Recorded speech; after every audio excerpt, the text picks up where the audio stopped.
ଆଜିର ଗପରେ ଆମେ ଜାଣିବା ଯେ ସିଂହ ଏବଂ ବାଘ ମଧ୍ୟରେ କାହିଁକି ମାଡ଼ଗୋଳ ହେଉଥିଲା ସବୁବେଳ ପାଇଁ ଏବଂ ସେ ମାଡ଼ଗୋଳରେ ଜିତୁଥିଲା କିଏ ଆଜି ଗପଟି ପଢ଼ିଲେ ଆମେ ଜାଣିପାରିବା।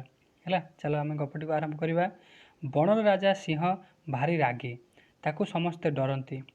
ସେ ବଣରେ ମହାବଳ ବାଘଟିଏ ମଧ୍ୟ ରହୁଥାଏ।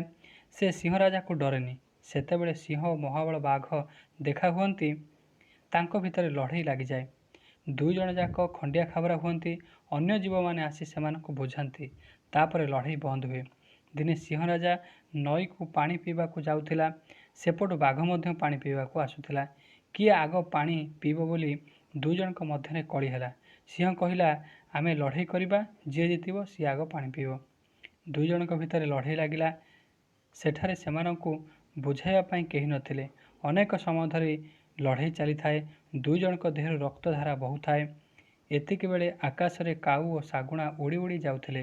ସେମାନେ ଲଢ଼େଇ ଦେଖି କଥା ହେଲେ, ସିଂହ ଓ ବାଘଙ୍କର ଲଢ଼େଇରେ ଯିଏ ମରିବ ଆମେ ତାକୁ ଖାଇବା। ସିଂହ ଏକଥା ଶୁଣିପାରିଲା।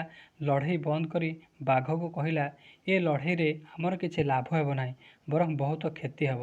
ତେଣୁ ଚାଲ ଦୁଇ ଜଣ ସାଥୀ ହୋଇ ନଈରୁ ପାଣି ପିଇବା। ସିଂହ କଥା ବାଘର ମନକୁ ପାଇଲା। ସେମାନେ ମିଳିମିଶି ପାଣି ପିଇ ନିଜ ନିଜ ବାଟରେ ବଣକୁ ଗଲେ। ଆଉ କେବେ ବି ନିଜ ଭିତରେ ଲଢ଼େଇ କଲେ ନାହିଁ। ବୁଝିପାରିଲ ନା ବୁଝିପାରିଲନି ପିଲାମାନେ? ତ ଏଇଭଳି ନିଜ ନିଜ ଭିତରେ କେବେ ହେଲେ ମାଡ଼ଗୋଳ କରିବ ନାହିଁ।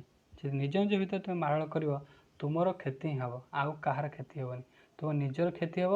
ତୁମର କ୍ଷତି ହେଲେ ଅନ୍ୟ ଲୋକମାନେ ତୁମର ଫାଇଦା ଉଠାଇବେ। ସେଥିପ୍ରତି କେବେ ହେଲେ ବି ନିଜ ନିଜ ଭିତରେ ବୁଝାମଣା କରି କାମଟି କେମିତି ସମାଧାନ କରିହେବ ସେ ପ୍ରତି ତୁମେ ଚେଷ୍ଟା କରିବ। କେବେ କାହା ସହିତ ମାଡ଼ଗୋଳ କରିବ ନାହିଁ। ବୁଝିପାରିଲ ନା ବୁଝିପାରିଲନି?